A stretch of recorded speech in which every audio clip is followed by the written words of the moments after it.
Real quick before we get started, I want to tell you about the Build Something Weekly newsletter.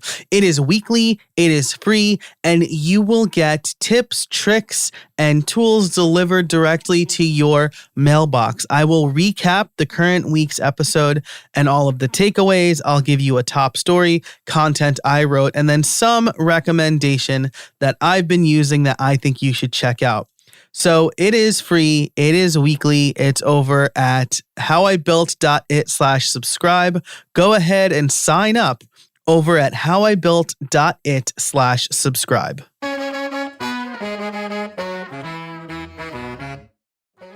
Hey, everybody, and welcome to episode 212 of How I Built It. Our sponsors for this episode are Text Expander, Restrict Content Pro, and MindSize. You'll be hearing about those fantastic companies later on in the episode. Right now, I want to introduce our guest. His name is Mang-Git Ng.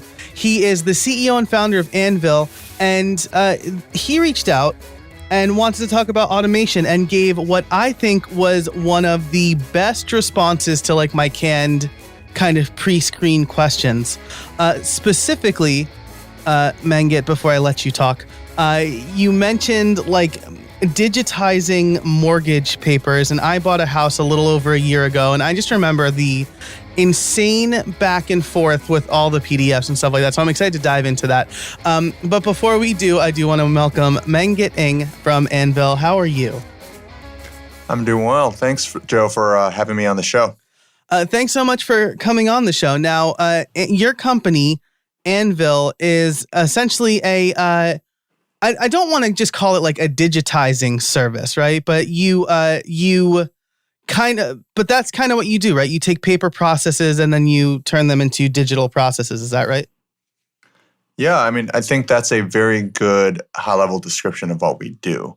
One of the things that we noticed, and you alluded to this, which is with mortgages, is that the way information is gathered today, especially for kind of very important life events or very important services, is pretty broken. It's not digital first. It's not remote first. And that's what Anvil aims to solve, is to make it more modern and more digital first. Yeah, and I've been in technology since I was 12. I fixed people's computers and then made mix CDs and stuff like that. So the fact that anything is not digital kills me. But this particular thing I feel has been accelerated a little bit more since, let's say, March of 2020 or February of 2020. But you guys have been around long before that? Yeah, that's correct. We were around slightly before that. We started in 2018. There were honestly a lot of ideas that my co-founder and I explored before finally settling on this idea. But we had set out thinking we want to create something together, and then we kind of surveyed the market to try to figure out what was the right thing to build.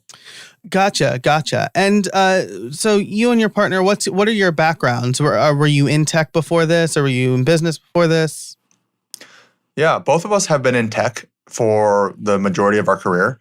Ben Ogle, my co-founder, he is the CTO. I also have a technical background, but he's much more technical than I am. So he's the CTO, I'm the CEO.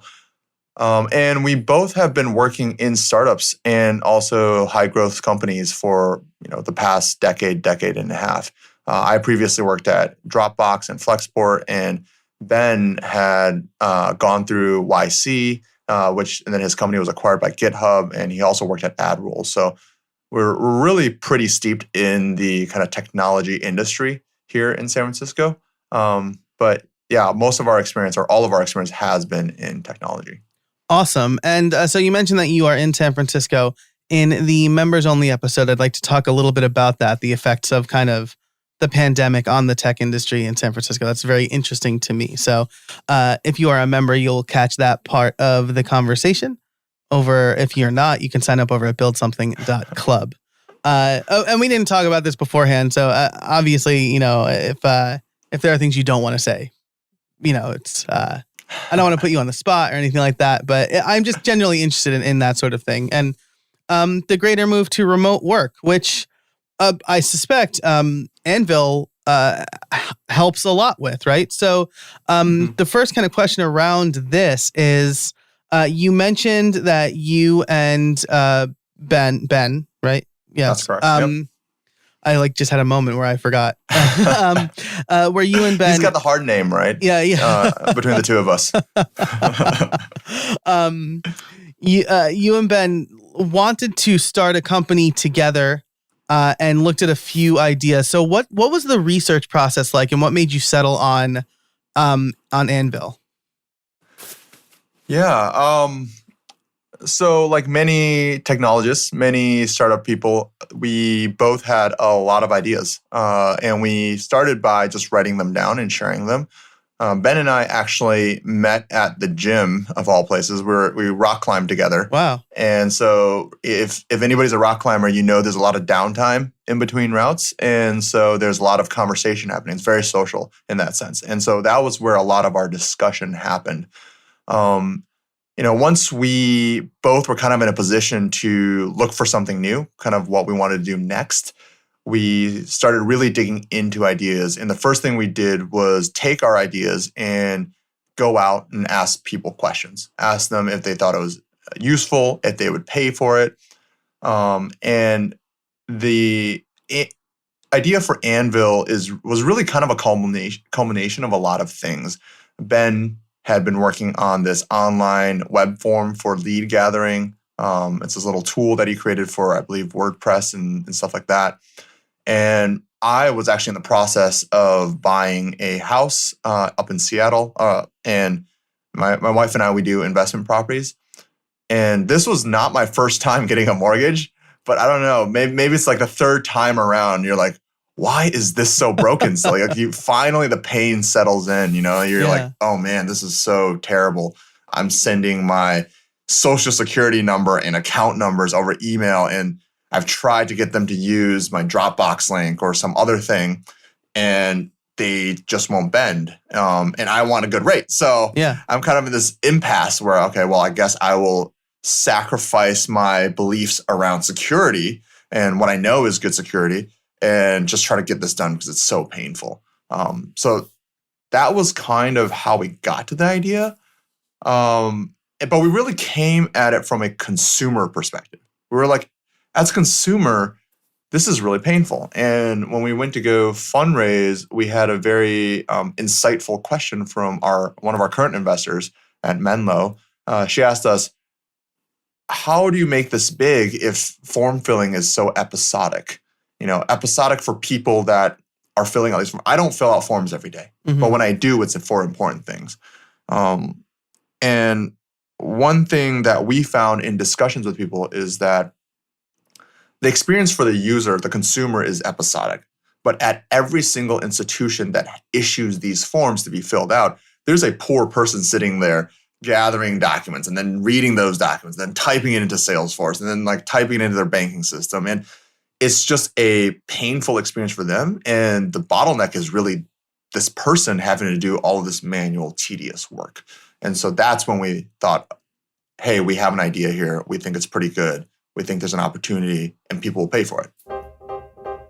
This episode is brought to you by Restrict Content Pro. If you need a fast, easy way to set up a membership site for yourself or your clients, look no further than the Restrict Content Pro WordPress plugin. Easily create premium content for members using your favorite payment gateway, manage members, send member-only emails, and more. You can create any number of subscription packages, including free levels and free trials. But that's not all. Their extensive add-ons library allows you to do even more, like drip out content, connect with any number of CRMs and newsletter tools, including ConvertKit and MailChimp, and integrate with other WordPress plugins like bbPress.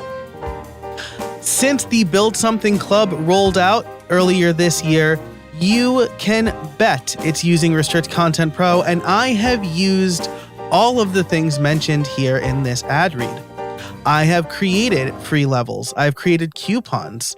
I use ConvertKit, and I'm using it with bbPress for the forums. I'm a big fan of the team, and I know they do fantastic work. The plugin has worked extremely well for me, and I was able to get memberships up and running very quickly. Right now, they are offering a rare discount for How I Built It listeners only. 20% off your purchase when you use RCP How I Built It at checkout.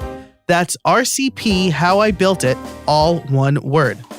If you want to learn more about Restrict Content Pro and start making money with your own membership site, head on over to howibuilt.it/RCP. That's howibuilt.it/RCP. Thanks to Restrict Content Pro for supporting the show.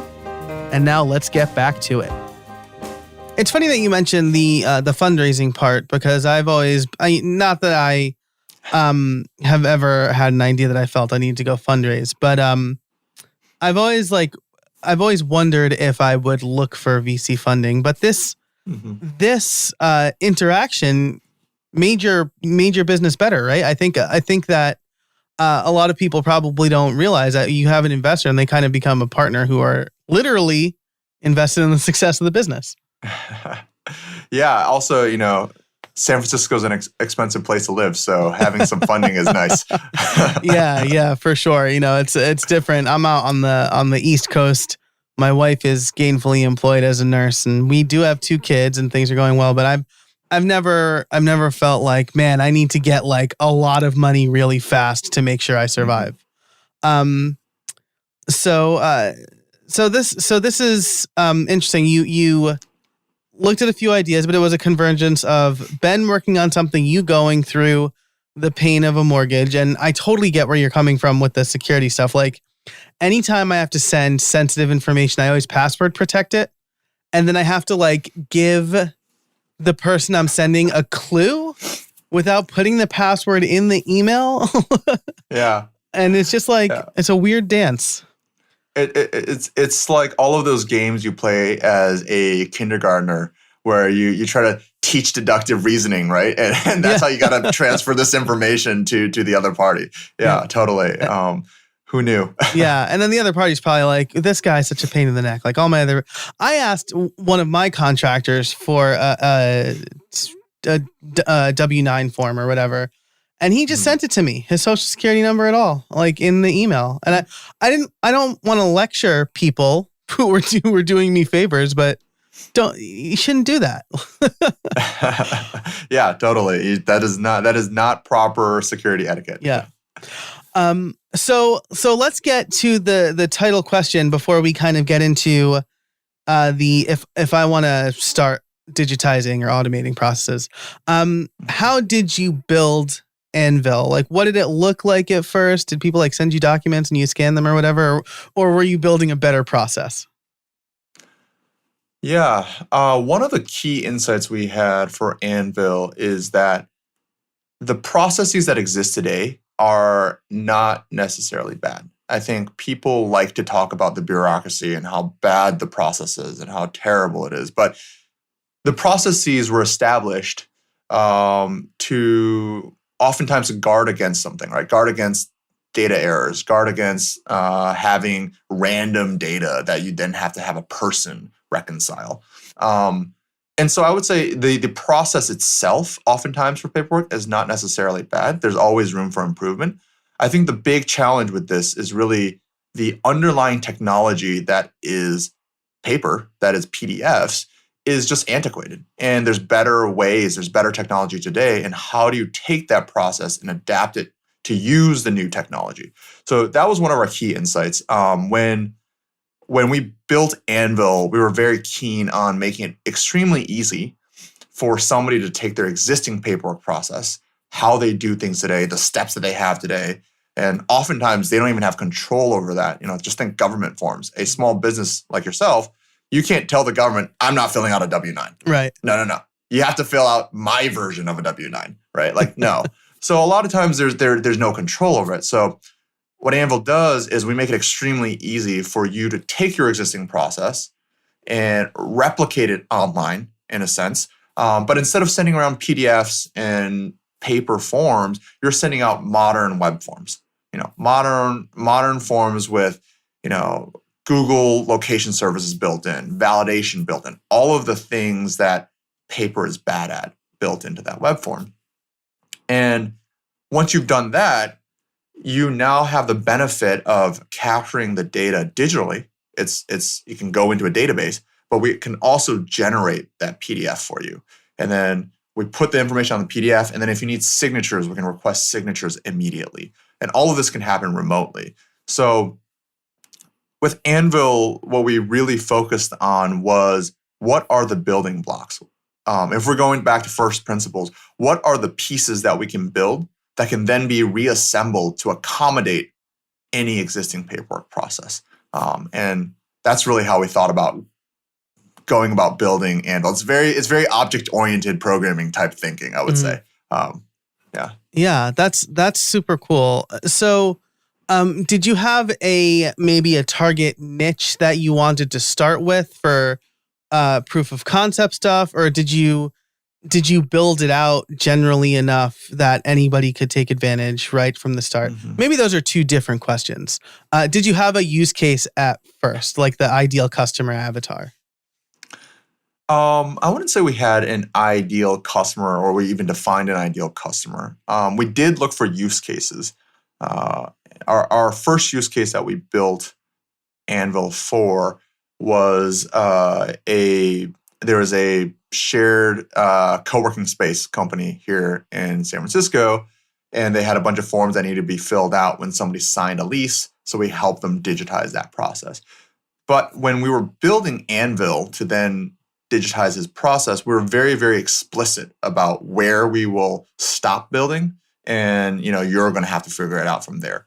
And so we were very explicit that we're only focused on the paperwork aspect of it. We're very focused on the information you're gathering and where it needs to go on the PDF and then where it needs to go afterwards. But we're not building an integration into your, building rental management software. Mm-hmm. We're not building integration into your facilities management software. Like, that's on you.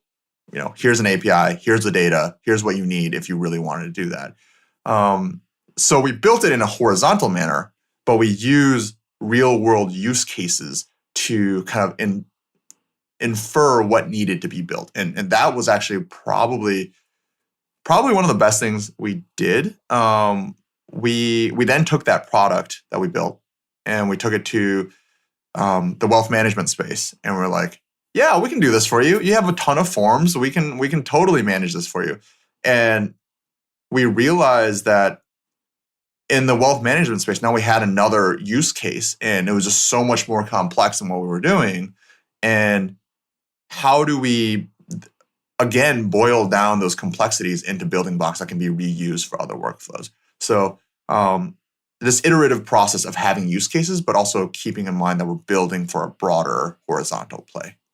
Yeah, I think that makes sense. And so you mentioned the shared co-working space in San Francisco first. I think that's probably a good spot, right? Because co-working is still kind of a modern phenomenon to a lot of people. Yep. And so they're probably more like-minded in that, right? They're like, yeah, of course we got to digitize. And then you moved into the wealth management space. Did you find this to be a hard sell? Was it did you find this to be a hard sell? I think with any incumbent industry, it's always a little bit of an uphill battle to help them understand what we're trying to do. And for us, and honestly, for us to understand what they're trying to do, right? I think there's a miscommunication. We were fortunate that the company that we worked with, First Ascent Asset Management, they're out in Denver. They are a very technology-forward company. Their entire hypothesis was, hey, we can provide lower cost managed asset management by automating a lot of the mundane and tedious tasks that we would typically have an entire operations team doing. And so that was their hypothesis when they started the company. And Anvil just slotted nicely into that hypothesis, which made kind of the sale a lot easier for us. And it's nice to find those early adopters early on. But I do think that, we've been selling into various legacy industries, established industries, and there's a level of learning that has to happen where we don't understand their language. We don't understand what they're asking for, and they don't understand what we do. And so there's some level of learning that we have to do, but there's also some level of education that we're trying to do, and finding the right early adopter partners in each of those industries is the hard part. Yeah, I think that you capture that perfectly. Like I feel like you really understood why I was asking the question, because it is from a technology standpoint. As the developer, especially, I have been a developer for a long time, and I'm just like, the first like software product I tried to sell was job boards, and I went to my alma mater, and I'm like, obviously you want these job boards. They're better than the job boards you have, and they're like, we don't want your job boards, and I'm like, I don't understand. This is better, right? But I didn't understand the problems they were trying to solve. I didn't understand how integrated the system was into their system, and I was like 22. So like I was a dumb kid. I didn't, sorry if you're like 22. I suspect you're not. Sorry if any of the listeners are 22, I guess. I just didn't take the time to try to understand the problem they were solving. And I tried to throw a solution at them based on the problem I perceived. Yeah, absolutely. I think that actually is I've never actually heard it articulated like that. That is a very important point to Anvil in a lot of ways. From the beginning, where we felt a pain with filling out forms and we thought it could be better, but then we realized the real pain point is actually on the receiving end of those forms, right? To understanding legacy incumbent industries or established industries, let's say, that do have the purchasing power to do these things. And then also, I think maybe this is a little bit of a segue, but I think that in our experience selling our software, we've also expanded our offerings to APIs that are more technology focused. That is actually a big push for us this year, is to enable developers who don't really need the education on why this is good. They just need a solution that can be plugged into their existing stack. That's something we're pushing pretty hard on as well. This episode is brought to you by Text Expander. With Text Expander, you can save time by converting any text you type into keyboard shortcuts called Snippets. Say goodbye to repetitive text entry, spelling and message errors, and trying to remember the right thing to say. With Text Expander, you can say the right thing in just a few keystrokes. Better than copy and paste, better than scripts and templates, Text Expander Snippets allow you to maximize your time by getting rid of the repetitive things you type while still customizing and personalizing your messages. Text Expander can be used in any platform, any app, anywhere you type. Take back your time and increase your productivity in the new year. And let me just say that Snippets is not all it does. With advanced Snippets, you can create fill-ins, pop-up fields, and much more. You can even use JavaScript or AppleScript. I can type out full instructions for my podcast editor, hi Joel, in just a few keystrokes. Another one of my favorite and most used snippets is PPT. This will take whatever text I have on my keyboard and convert it to plain text, so I'm no longer fighting formatting. Plus, if you have employees or contractors, you can use Text Expander to manage and share snippets with them, so you all get it right every time. I've recently started sharing Text Expander snippets with my virtual assistant. This year, How I Built It is focusing on being productive while working from home. Text Expander is the perfect tool for that. Plus, they're providing resources and blog posts to help you make the most of their tool and be productive. Text Expander is available on macOS, Windows, Chrome, iPhone, and iPad. If you've been curious about trying Text Expander or simple automation in general, now is the time. Listeners can get 20% off their first year. Just visit textexpander.com/podcast and let them know that I sent you. I was actually about to ask you about the API, because that's always, whenever I evaluate a tool I'm going to use, I think, does it have Zapier integration, right? That's like kind of the first thing I think about. And if you have an API, right, you can do that. You can build a webhook or whatever. Like you can send that data to Zapier in some way. And so the higher level question, right, is there a way for me to build something to talk to this other tool? And it's cool that you built the API, because now I suspect people can take what they put into Anvil and then send it to their CRM or Google Sheets if they're doing that, or Airtable or whatever, or probably like some very industry specific system that eats data in some way.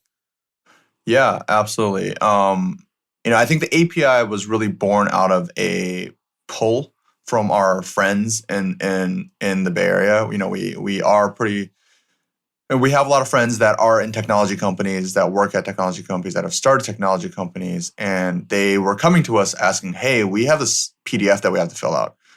We are a HR software company, and we want to make the HR experience better, but why do I have to deal with this PDF? Can you just deal with it for me?" And that's where we started thinking about the API. And as time has progressed, one of the things that we are launching is these 3 APIs that we've created around PDFs, and it's very much kind of extracted from the workflow, but it is certainly like, it's like the Lego pieces within the workflow. Mm-hmm. How do we create APIs into individual Lego pieces as opposed to the entire workflow? So we have a PDF generation API where you can generate PDFs based on data that you have. Invoice is a great example of that. We have the PDF filling API, which is honestly something that we find not very common online. It's where you have a template PDF and you want to put data into blanks. Like, that's not something that's very common. And then now we also have a e-signature API that allows people to really quickly integrate e-signatures into their product. And as part of the e-signature API request, you can say, I need this PDF generated, I need this PDF filled out, I need them all to be, kind of collated into a packet and then sent out for signature. So that's like the PDF side of the APIs that we've created. And then you alluded to the workflow APIs, which is really actually pretty exciting to us. The workflow APIs, we recently worked with Sunrise Banks for the PPP loan, both back in April and now for the new version of PPP. And they're a very sophisticated bank. That we help them build the workflow to fill out the SBA paperwork, but then they, listen for webhooks from us. We make a webhook request when somebody finishes the application. They ingest the data. They then, I don't know what banks do. They evaluate it to see if it's fraudulent. I don't know. They underwrite it. Yeah. Okay. And then when they approve it, they then click a button and it sends another packet of data that they've kind of, remixed a little bit and to Anvil and says, hey, can you generate the lender form for us? And we generate the lender form for them. So it's a very tight integration where not only are they getting the signed completed documents, but also the data that sits on top of that without having to use OCR or parse it out or use these not 100% accurate ways of extracting that information. Yeah, that's really fantastic. And as somebody who went for the PPP loan the first time around, it was like a nerve-wracking experience. Like, am I filling this out right? Do I have all the right information? I actually did it twice because I feel like the first people ghosted me. So then I contacted my bank, and it was a very weird process. Yeah, I think this PPP program really expose a lot of the challenges that for Anvil and for us to kind of figure out and go along with it. I think we did a really good job, but things like the rules were just changing constantly. Mm-hmm. The SBA would say one rule today and then tomorrow will be another rule. Fortunately for Anvil, our kind of no-code workflow builder, it's very quick to make these edits live. But that also meant you were making edits live, right. not going through a testing process. But we built a lot of guardrails, so you can make changes, you can make label changes and stuff like that without having to worry about taking down the application. And people that were filling it out midstream, they would get those updates. And then it would automatically, check that they filled out this thing wrong. We saw a lot of people were filling out certain fields incorrectly. We added a validation. Immediately, those people, even the ones that were midstream filling it out, were, we were validating the data to make sure that it met this new requirement. And to your point earlier about banks ghosting you and kind of like making it hard to apply for the PPP, we're actually really proud of the work we've done with Sunrise. They are a CDFI and a B Corp, and they were one of the few banks in America that opened up their application to everyone. Anyone could apply for a PPP loan through them. And I think, I like to think that we were able to help a lot of small businesses that way. Yeah, absolutely. That's amazing. So this has been great. I love I love everything you're talking about because I'm a big automation person. And like you mentioned, like a filling PDF API or a PDF filling API, like that spoke to me because I use HelloSign, and I really wanted to create a template for my insertion orders for advertising on this show. And I thought, oh, this will be great because I can be like, oh, fill in this, or like, is it pre-roll or mid-roll? Is it how many episodes is it or whatever? But that's not really what the HelloSign templates are for. No. And I was like pretty bummed out about that because I'm like, well, I still have to make the whole thing in Word and upload it then. Like, I don't understand. Unless the contract net like doesn't change at all from person to person, that's what the template is for. So something like the PDF filling API would probably be very useful to me in HelloSign. The PDF filling API or even the PDF generation API, you can send Markdown. You can generate text. You're speaking my language now. and it'll fill it in and put it into a signature packet. And, we got some other big ones coming down the pipeline, so keep your eyes open for those. But we'll wait till those are announced. Awesome. Well, I'll definitely keep an eye on it. Now, moving into kind of the tail end of the show, I like to ask about kind of tips for listeners, right? And so if let's say I'm a small business owner and I'm like frustrated with the amount of paperwork that I have to do. Maybe I work with some old school clients and things like that. What are some ways that I could start to digitize my process a little bit more? Yeah. I think the easiest one that in terms of understanding, and like a lot of people have already kind of grasped onto this, is use a e-signature platform. You don't need to meet a person in place and meet a person in real life to get a wet signature anymore. That is just not how the world works. I've certainly worked with banks where they're like, here's a PDF, print it out, sign it, scan it, upload it. And I saw a funny meme the other day, which is, stop sending millennials PDFs to print. We don't own printers. If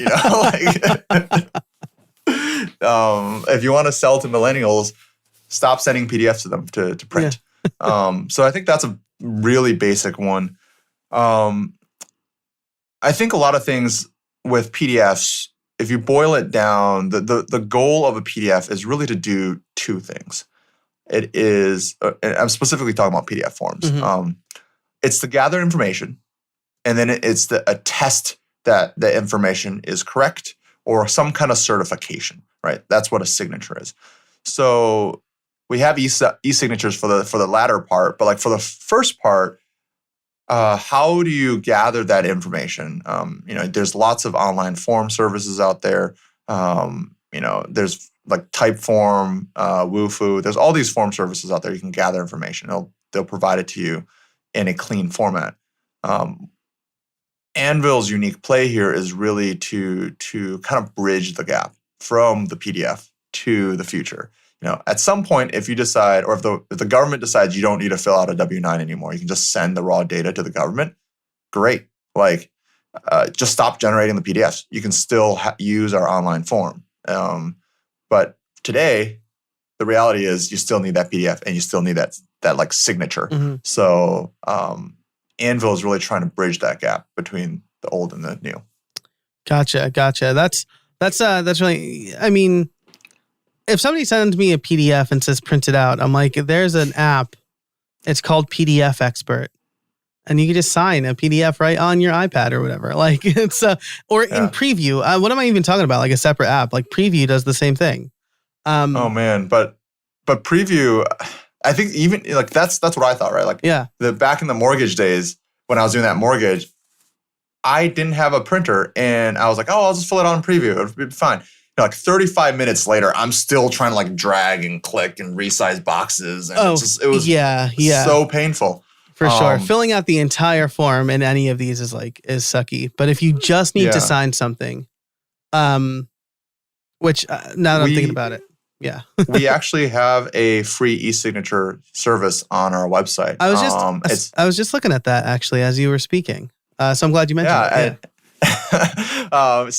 Shameless plug here, but if you need a document signed, you can upload the document to our Anvil website. It's useanvil.com/etch-free. And then you can have up to 2 signers sign that document. And these are signatures that, we've gone through all of the PDF specification to make sure it's encrypted and like actually cryptographically signed. They are real signatures. Since this is a free tool, there's obviously some limitations, but one of the biggest ones is just that the form needs to be filled out except for the signature field or the signature date fields. So that's the limitation there. This episode is brought to you by MindSize. Look, it's super important for stores to have an online presence these days. If customers can't buy online, they might not buy at all. And while doing e-commerce fast has gotten easier, doing e-commerce right still has its considerable challenges. That's where MindSize comes in. They are a full-service digital agency that focuses on WordPress and WooCommerce development. But that's not all. They work with Shopify, BigCommerce, and more. And they'll work with you to create the perfect strategy and website for your business. Already have an e-commerce site and want to make sure it's up and running in tip-top shape? Their flat-rate site audit is exactly what you need. Over the course of 2 weeks, they'll dive into every aspect of your site and deliver a prioritized list of actionable recommendations to make your site even better. That means more sales and engagement for you and your store. Or if you're a freelancer or agency who feels in over your head with an e-commerce build, their agency support plan is built specifically for you. There were a few times in my career where I really could have used that. They'll take a high-stress situation and help you relax while still delivering for your client. So check out MindSize over at mindsize.com today. They will help you make more money, whether you need an e-commerce store, whether you need to improve your current e-commerce store, or if you build e-commerce stores for others.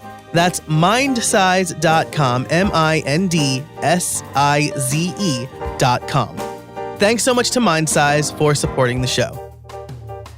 So actually, interesting question here as we wrap up before I ask you my big question, which is, do you check to make sure the form is filled out? Like, do you look for like blank lines or whatever? Or are you basically just assuming the form is filled out? For the Etch Free tool, we just assume the form is filled out. That's on the user who's uploading it. But that's a whole nother topic. I feel like it's like, how do we use machine vision to parse forms? That's kind of why I asked. This is a fun conversation for me because it feels like where like the academic actually meets like the real world, right? Like, because some questions like in computer science are just like how do you solve the Dutch national flag problem? And I'm like, this is a purely academic question. I never have to do that in real life. But like determining if a blank space on a PDF is a blank space because it needs to be filled out or because it's just spacing. Pretty interesting. Yeah. And then one step further a lot of things we've been thinking about is like, how do we automatically label that space? How do we create, like, how do we know what is the best label to show in our web form for the field information that's supposed to go into that blank? And you could say, oh, just, take the 5 words ahead of it and put it in. But that doesn't always work. Mm-hmm.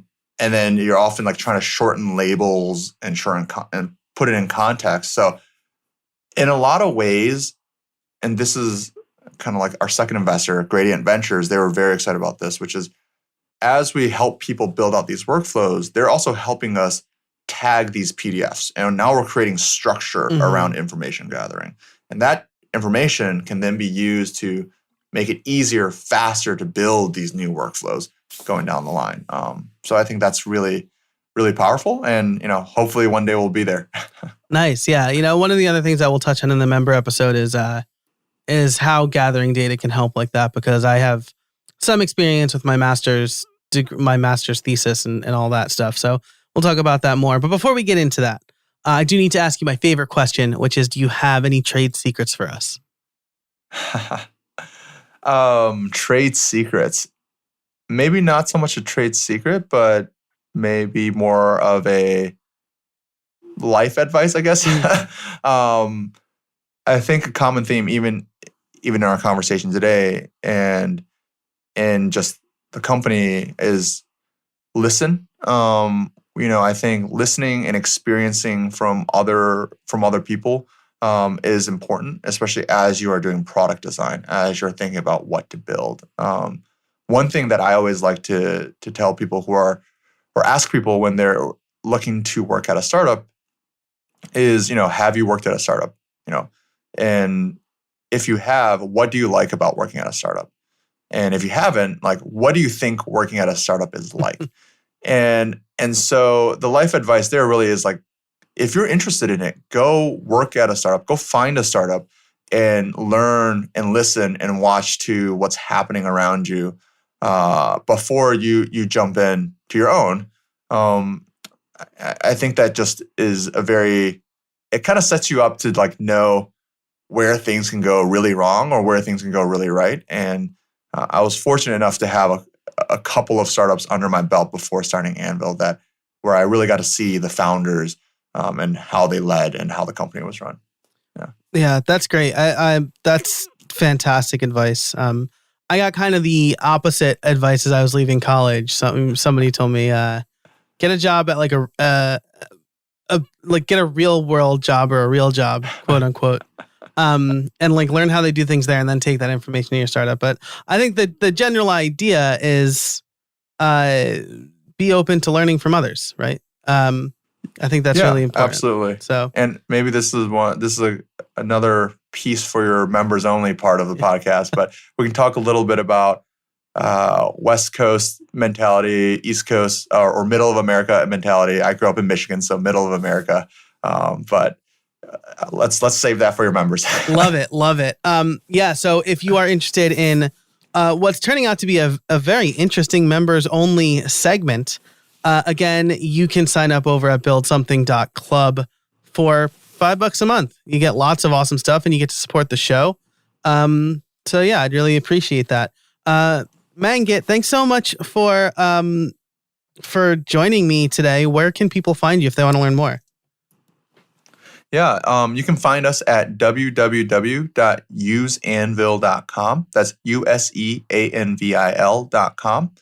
And, we recently launched our new rebrand, so I love our new website. Please give us feedback, whether you like it or not, and we'll take that into account. It's really nice. I like it a lot. I love the paper motif, and I love.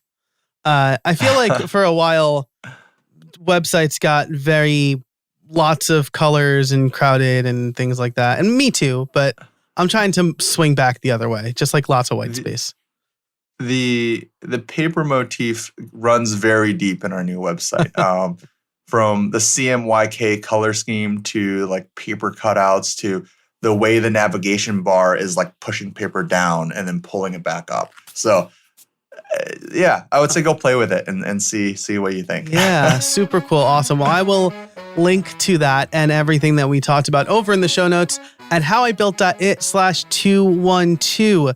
That's howibuilt.it/212. Thanks so much to this episode's sponsors, Text Expander, Restrict Content Pro, and MindSize. Mang-Git, thanks so much for joining us today. I really appreciate it. It was a pleasure being here. And thanks to everybody listening. Until next time, Get out there and build something.